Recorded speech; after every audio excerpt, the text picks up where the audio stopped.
오늘 이 아침의 말씀은 사실 아, 계속 문하세가 얼마나 나쁘고 못됐는지를 기록하는 말씀이라 읽으면서도 봉독해 드리면서도 씁쓸하고 참 마음이 우울합니다.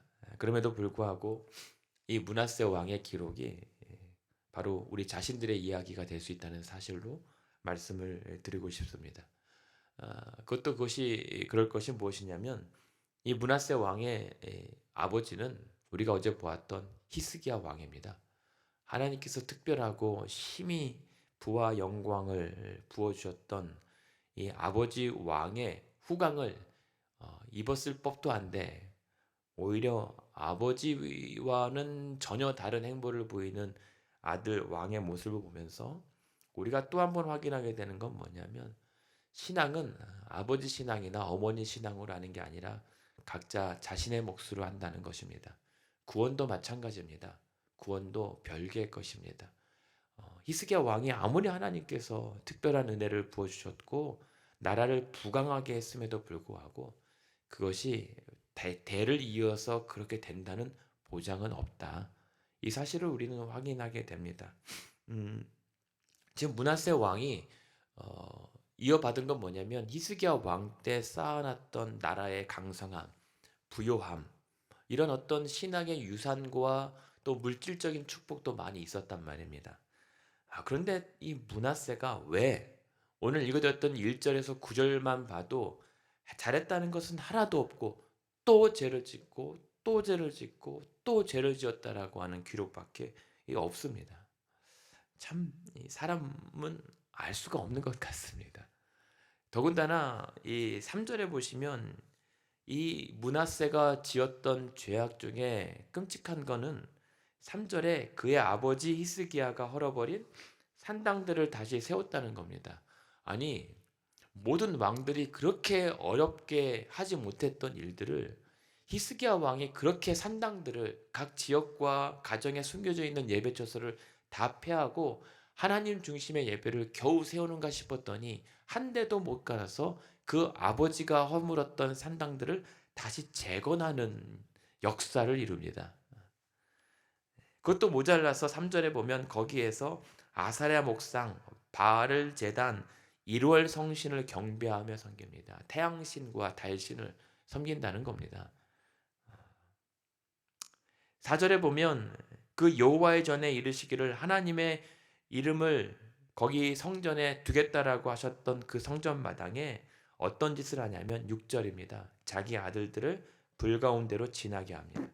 점치고 시술하고 무당을 불러서 구술합니다. 이게 므낫세 왕입니다. 그래서 그가 행했던 악이 9절의 한 단어로 이렇게 정리합니다. 하나님의 말씀을 듣지 않고 백성들도 마찬가지로 므낫세의 꽹을 받고 악을 행한 것이 하나님께서 앞선 이스라엘 자손 앞에서 전멸하신 다른 이방 민족보다 더 심했다라고 하는 겁니다. 고기 맛도 아는 사람이 알고요. 그리고 하나님 믿어본 사람이 돌아서면 더 심합니다.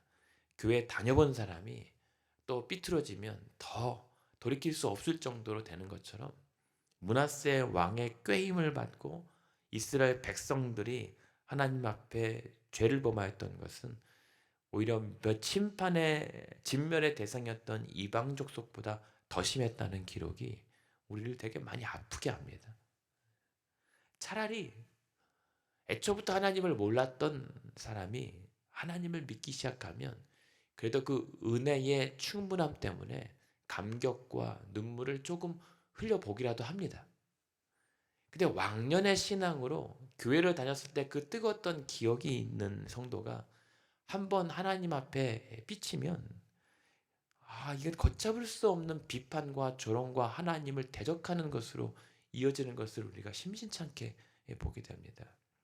이게 므낫세 이 이야기가 바로 저와 우리 자신들의 이야기라고 말씀드리는 이유가 뭐냐면 분명 단서가 무엇입니까? 므낫세의 꽹을 받고 백성들이 그렇게 악을 행하였다는 겁니다. 므낫세 왕이 뭘 꾀었겠습니까?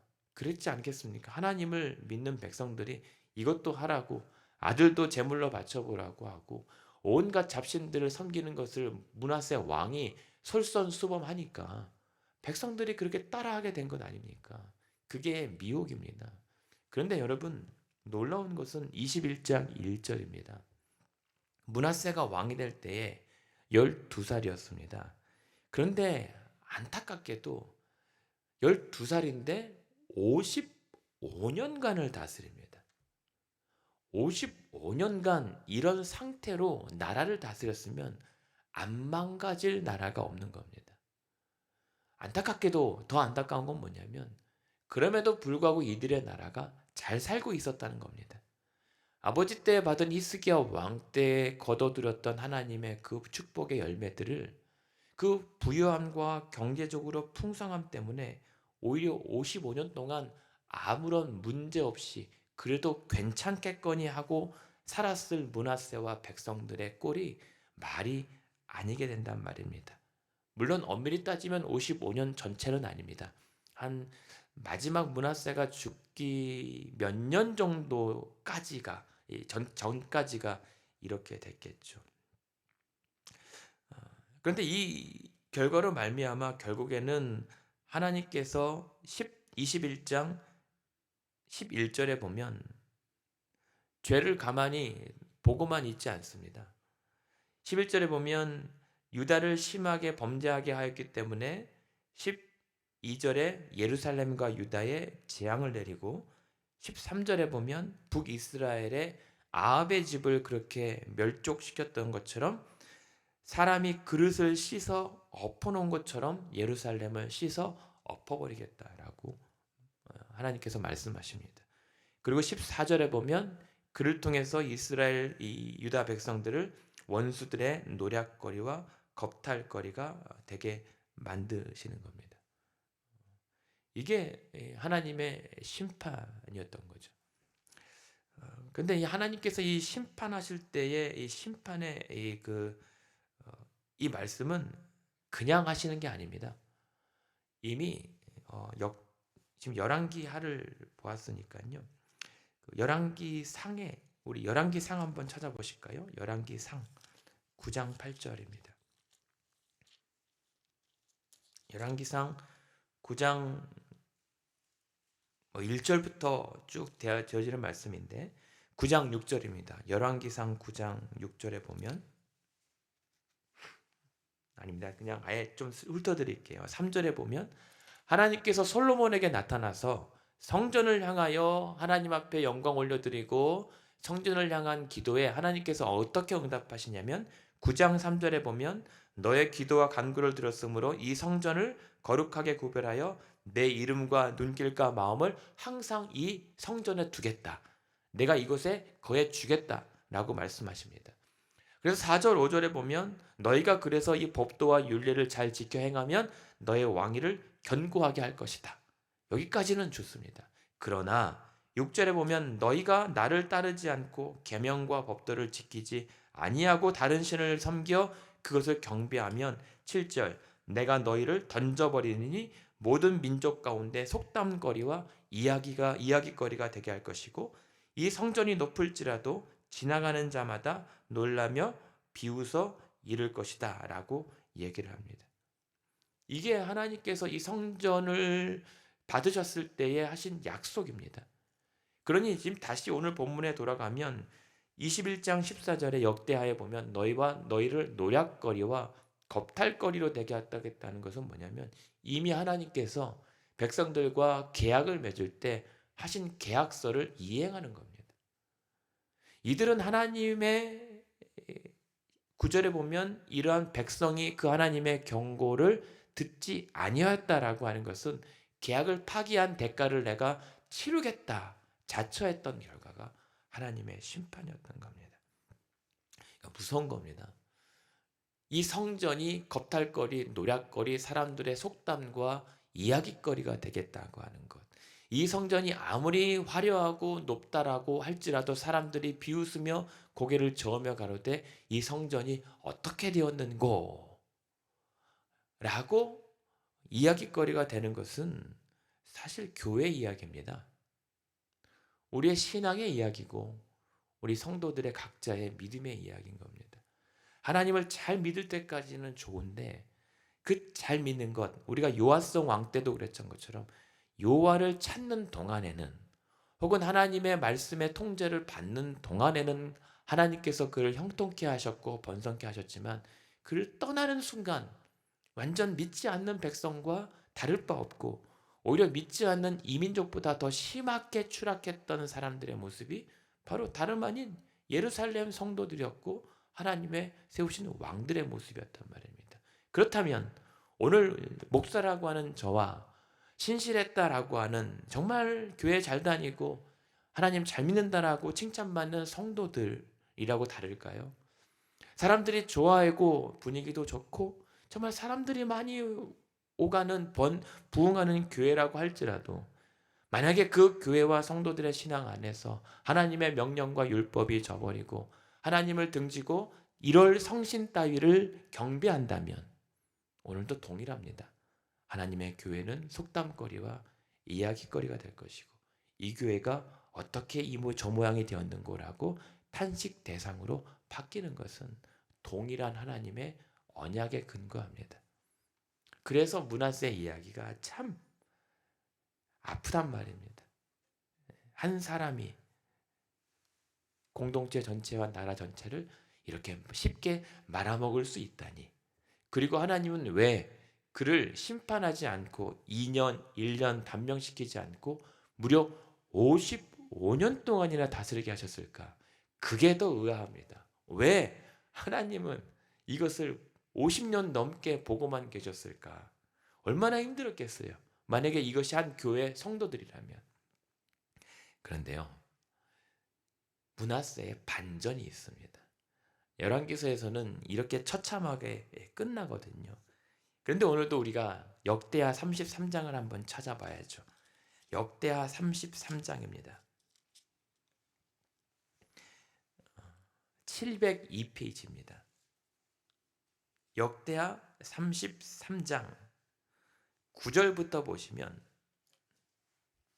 똑같이 방금 열왕기하 말씀처럼 유다와 예루살렘 주민이 므낫세의 꾀임을 받고 악을 행한 것이 이미 멸망한 나라보다 더 심했다라고 얘기하죠. 근데 10절에 충격적인 사실이 기록이 됩니다. 그런데 여호와께서 므낫세와 그의 백성에게 이르셨으나, 그러니까 하나님께서 그냥 가만 내버려 두신 게 아니라 사실은 계속 타일렀는데 하나님께서 인내하고 계셨던 겁니다.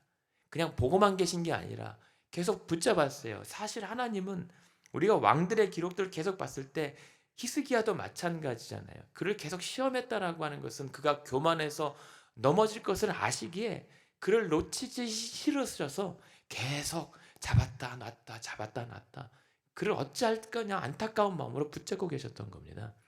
마찬가지로 하나님께서 백성들을 55년 동안 그냥 지켜만 보고 계셨던 것이 아니라 수년간 타일렀다라고 봐도 무방한 겁니다. 그러나 결국 그들이 듣지 아니함으로 11절에 그들을 아수르 왕으로 인해서 치게 해서 바벨론 포로로 끌고 가게 합니다.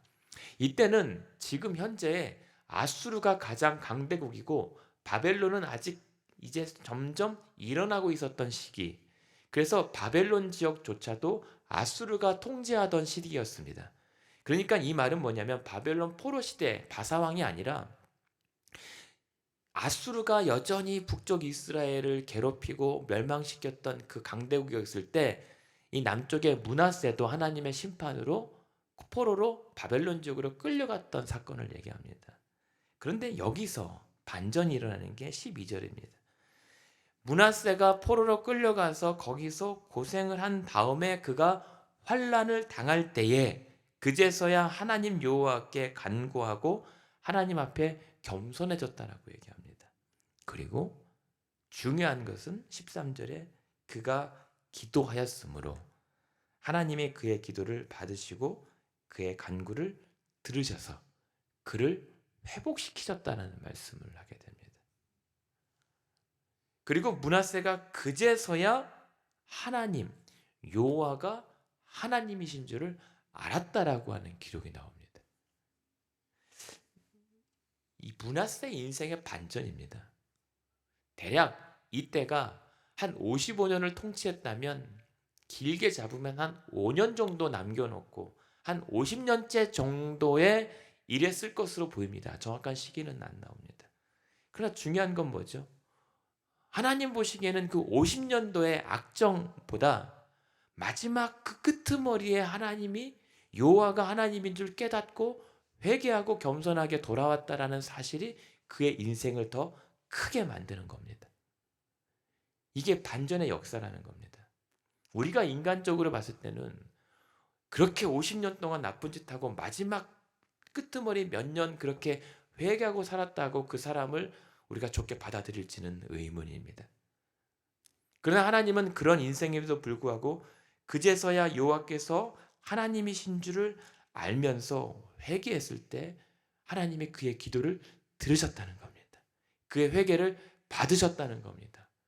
우리 같으면 안 받아주면 좋겠다라고 할 텐데, 저 사람은 하나님 용서하시면 안 될 것 같은데 하나님은 개의치 않고 용서하시고, 그러한 은혜를 경험한 이 므낫세가 회개한 이후의 변화가 어떻게 됩니까? 15절입니다. 자신이 다 치웠던 여호와의 제단을 다시 회복합니다. 그리고 자신이 쌓았던 우상의 제단들을 다 성전 밖에 던지고 16절에 하나님 여호와를 섬기기 위하여 제단을 보수하고 화목제와 감사 예배를 회복합니다. 이게 므낫세 왕의 반전이라는 겁니다. 그리고 이 제단을 회복하고 예배를 회복하는 그 단서는 어디에 있겠습니까? 12살의 왕이 됐습니다. 그러면 사실 이 므낫세 왕이 삐뚤어질 수밖에 없었던 것은 너무 어려서 아버지 히스기야 왕의 전체적인 삶을 이해하기에는 시간이 너무 모자랐습니다. 그러나 반대로 12살 때 보았다면 히스기야 왕이 좋았을 때였으면 다행했을지 모르나, 사실은 히스기야 왕도 넘어졌거든요. 교만한 적이 있거든요. 만약에 그때 어린 나이에 아버지를 봤던 그 기억이 만약에 넘어졌을 때만, 교만했을 때만 보였다면 므낫세는 어쩌면 회복이 불가능했을지도 몰라요. 이것은 이제 제 추정입니다. 그러나 다행히도 히스기야가 힘썼던 것은 예배 그리고 하나님에 대한 열심이었단 말입니다. 그것이 평생 아버지가 씨름했던 모습이거든요. 그랬다면 므낫세가 12살이었지만 그래도 그때 당시에 보면 12살은 막 우리 요즘처럼 마냥 어리기만 한 나이는 아니거든요. 아버지의 그 끄트머리의 뒷모습, 하나님의 성전과 하나님 앞에 열심히 했던 그 모습을 조금이라도 기억해냈기 때문에 이 므낫세가 하나님 앞에 겸비하여 돌아왔을 때 제단을 허물고 다시 예배를 회복할 수 있지 않았겠는가, 이 생각을 하게 되는 겁니다.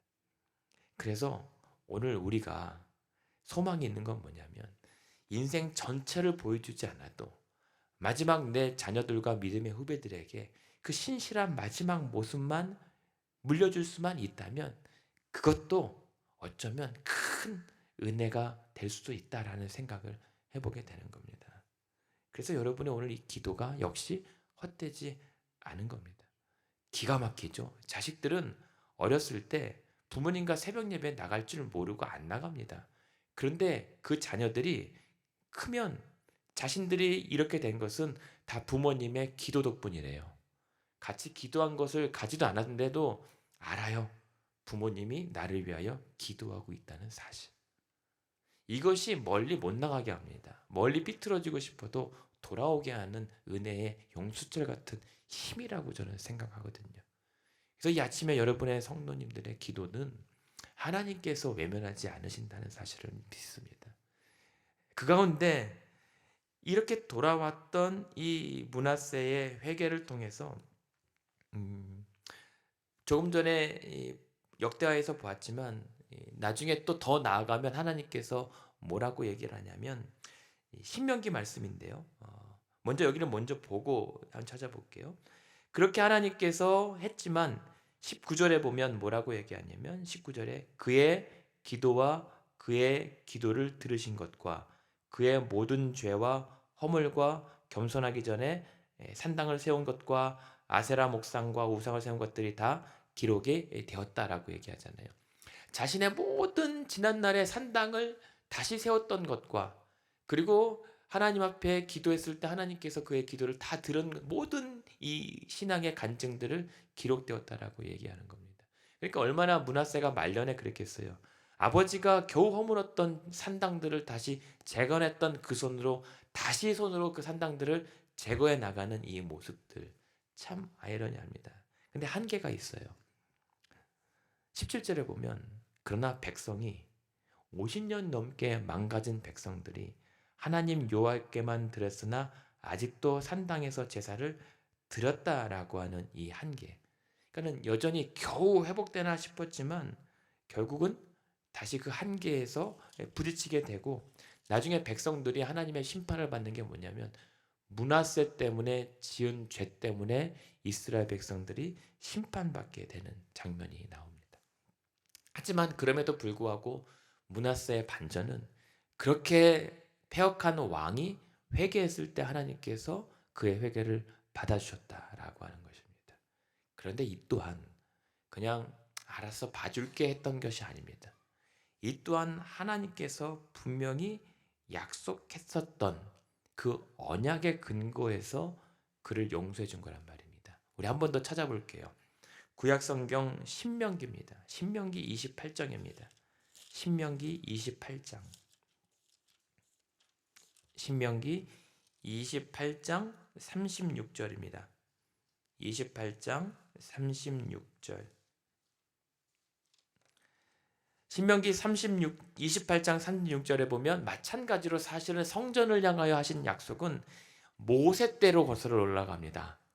그래서 모세와의 율법의 약속 가운데 너희가 만약에 하나님으로부터 불순종하여 버림받게 됐을 때는 너희가 알지 못하던 나라로 끌어가시리니 거기서 너희가 놀람과 속담과 비방거리가 될 것이다 라고 하는 하나님의 복과 저주에 따른 언약의 심판과 결과였던 겁니다. 그런데 더 나아가서 여기서 끝나신 것이 아니라 30장입니다. 30장 1절에서 4절에 보시면 그 약속에 더불어 나중에 가나안 땅에 들어가기 전에 약속을 갱신합니다. 그렇게 하겠지만 한 가지 더 하나님께서 추가적으로 약속을 붙죠. 그것이 모압 언약이라고 했는데 그때 30장 1절에 보면 만약 그때 그러나 여호와로부터 쫓겨간 모든 나라 가운데 이 일이 마음에서 기억나거든. 하나님의 복과 저주에 대한 약속과 말씀이 기억나거든. 2절 너와 내 자손이 하나님께 여호와께로 돌아와 내게 명령하는 것을 온전히 따라 마음을 다하고 뜻을 다하여 여호와의 말씀을 청종하면 한마디로 회개하면 3절에 하나님께서 너희 마음을 돌이키사 긍휼히 여기시고 포로에서 돌아오게 하셔서 여호와께서 흩으신 그 모든 백성 중에서 너를 모으실 것이고 그 쫓겨간 자들이 하늘가에 있을지라도 놓치지 않고 다 모아 구원하실 것이다 라고 하는 이 약속의 근거에서 하나님이 므낫세의 회개를 받으신 거란 말입니다. 그래서 우리가 하나님을 언약의 하나님이라고 하고 우리를 언약 백성이라고 하는 겁니다. 그래서 우리가 오늘 살게 된 거예요. 그래서 하나님께서 오늘 이 말씀을 통해서 저와 여러분에게 다시 한번 기억나게 하시는 말씀 뭐냐면 아무리 극단적인 죄라도 회개하면 용서해 준다는 사실입니다. 놀랍지 않습니까? 우리는 용서 못하는데 우리가 용서하지 못할 것까지 하나님은 그렇게 겸비하여 전심을 다하여 하나님께 돌아오는 자들을 다 받아주신다는 겁니다. 이걸 은혜라고 얘기합니다.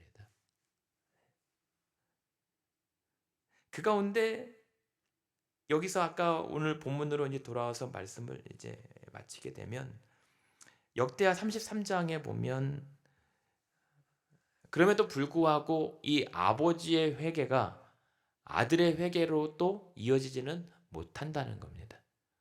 이 므낫세 왕은 그래서 당사자는 회복했지만 그 아들 아몬은 역대하 33장 21절에 아몬이 왕이 되었을 때 22살인데 딱 2년만 통치하고 죽습니다. 그런데 뭐라고 얘기하냐면 23절에 보면 아버지처럼 하지 못하고 스스로 겸손하지 아니하고 더욱 범죄하여 하나님의 심판을 받고 그 통치를 끝나게 됩니다. 어떻게 죽냐면 24절에 보면 신하가 배신해서 또 반역한 사람들에 의해서 죽임을 당하여 끝나게 되는 겁니다. 이 말은 뭐냐면 아버지는 회개했는데 아몬 왕은 회개하지 않았다는 겁니다. 오히려 더욱 범죄했다라고 하는 것이죠. 그리고 이제 아까 말씀드렸던 것처럼 백성들도 므낫세의 죄로 말미암아 이제 복구가 불능할 정도로 망가지게 된 것이 이 죄의 결과였고 책임이었던 겁니다. 그러니까 결국은 이게 이 므낫세의 말이 이 메시지가 뭐냐면 열왕기에서는 기록이 없었지만 역대기에 기록된 것은 그래서 므낫세가 하나님의 심판으로 바벨론에 끌려갔다가 겨우 살아온 이야기는 지금 역대기 백성들 바벨론에서 겨우 갓 돌아온 백성들의 이야기란 말입니다. 사실은 므낫세가 하나님 앞에 심판을 받고 바벨론을 포로 끌려갔다가 겨우 하나님께 회개해서 돌아온 이 기록은 지금 하나님의 이러한 경고를 무시해서 결국 나라가 통째로 멸망해서 집단으로 민족이 70년 동안 포로기에 이끌렸다가 돌아온 백성들 자신들의 이야기로 들리는 겁니다. 그런데 자신들이 돌아왔을 때 이 므낫세의 이야기를 보면서 무엇입니까? 오늘 우리에게 필요한 게 무엇인가? 회개와 겸손이라는 거죠. 그것이 바로 자신들의 눈물 섞인 이야기로 받아들여졌을 이 백성들이 이 므낫세의 지난날 누락된 기록을 다시 복귀하면서 흘렸었던 것은 회개의 눈물이었고 겸손의 신앙이었을 것이죠. 그런데 놀라운 것은 그랬을 때 하나님께서 오늘도 우리를 살리신다는 것, 우리를 회복하신다는 것, 그리고 고치신다는 겁니다. 그로 말미암아 회개하고 겸손한 백성들이 바벨론 포로에서 돌아왔을 때 황폐한 땅을 회복하는 것은 하나님을 회복하는 것부터 우리의 우상들을 제거하고 예배를 회복하는 것부터 시작하면 되겠구나라는 것이죠. 여러분 오늘도 마찬가지입니다. 이러한 언약의 하나님 그리고 언약 백성들로 살아간다고 하면 오늘도 마찬가지입니다. 용서받지 못할 죄는 없습니다. 하나님 앞에 회개할 때 우리를 어떠한 죄든지 용서하시는 분이 하나님의 은혜입니다. 하지만 그렇다고 하나님은 죄를 덮어두고 계시지만은 않습니다. 어떻게 보면 죄의 책임도 감당케 하십니다. 그것을 우리가 두려워하고 겸손해야 된다는 겁니다. 단, 이 사실을 알고도 끝까지 거역하는 것은 회방죄죠. 그 죄는 용서하지 않으십니다. 성경에서 딱 한 가지 용서하지 않는 죄는 그것을 성령 회방죄라고 얘기하잖아요. 복잡한 게 아닙니다. 하나님의 뜻과 하나님의 일을 알고도 끝까지 받아들이지 않는, 저항하는 게 회방죄입니다. 용서받지 못하는 건 당연한 거죠. 그러니 오늘 우리가 구해야 될 은혜가 있습니다. 수납의 은혜, 하나님의 뜻을, 하나님의 말씀을 받아들일 수 있는 은혜를 주시옵소서. 하나님의 뜻을 분별하고 내게 들려주신 하나님의 음성을 경청하고 청종하여 순종하게 하여 주시옵소서. 여러분 이것도 은혜입니다. 하나님 말씀 따라 살아봐야지요? 그런다고 되지 않습니다. 하나님께서 은혜를 주셔야 하나님의 말씀대로 순종할 수 있게 되는 겁니다. 그래서 우리는 그렇게 고백하죠. 죄가 더한 곳에 은혜가 넘쳤다고. 나 같은 끔찍한 죄인을 어떻게 용서하시다니. 그렇게 나를 죄 없는 자 취급하시는 하나님의 은혜 앞에 내가 취할 수 있는 행동은 딱 한 가지입니다. 겸손입니다. 그래서 모든 성도들, 신자들의 모습은 한 가지 모습 외에는 없습니다. 정결과 거룩이요. 그 모든 것을 한마디로 한 단어로 바꾸자면 겸손입니다. 사람들 앞에 나를 낮추고 나는 못합니다가 아니라, 그런 빼는 게 아니라 하나님 앞에 나는 언제나 죽을 수밖에 없는 죄인이었으나 그 같은 나를 언약에 보증되시고 나의 언약 대신 예수 그리스도로 말미암아 멸망받을 죄에서 나를 구원하여 오히려 영원한 생명을 얻게 하셨다는 이 사실로도 하나님의 뜻을 저버릴 수가 없는 겁니다. 외면할 수가 없는 겁니다. 아니, 하나님 없이는 못 살게 된 것입니다. 그게 겸손입니다. 오늘도 하나님 아니면 안 됩니다. 그리고 그러한 자로 살게 하신 나의 모든 율법과 말씀을 내 뜻과 전심을 다해서는 지킬 수 없다는 것을 너무나도 잘 아시기에 오늘도 어제는 히스기야처럼 살았으나 오늘은 므낫세로 아니면 아몬처럼 살 수밖에 없는 우리의 인생을 너무나도 잘 알기에 아예 우리를 통째로 구원하시려고 예수 그리스도를 우리의 언약의 보증으로 삼으셔서 이제는 죄를 짓든 어떠한 죄든 간에 예수 그리스도를 믿으면 예수 그리스도의 이름으로 회개하고 하나님께 돌아오면 폐역한 아들 탕자라도 달려가 입맞추고 매달려 안아주시는 하나님의 그 사랑과 은혜를 오늘 우리도 경험할 수 있게 된 것입니다. 그래서 예수 그리스도로 말미암아 그 그리스도와 맺은 언약 때문에 오늘 우리가 언약 백성으로 살게 된 겁니다. 그리고 그것이 복음입니다. 기독교를 너무 복잡하게 각색하지 않아도 됩니다. 우리는 죄인이고 우리는 넘어지지만 예수 그리스도가 우리의 약속의 보증 언약이 되어주시기 때문에 그 안에 거하면 그리고 그 이름으로 회개하면 언제든지 죄사하여 주시고 언제든지 우리에게 영원한 생명을 거두지 아니하신다. 이것을 믿는 게 하나님의 은혜와 사랑을 경험하는 게 신앙입니다.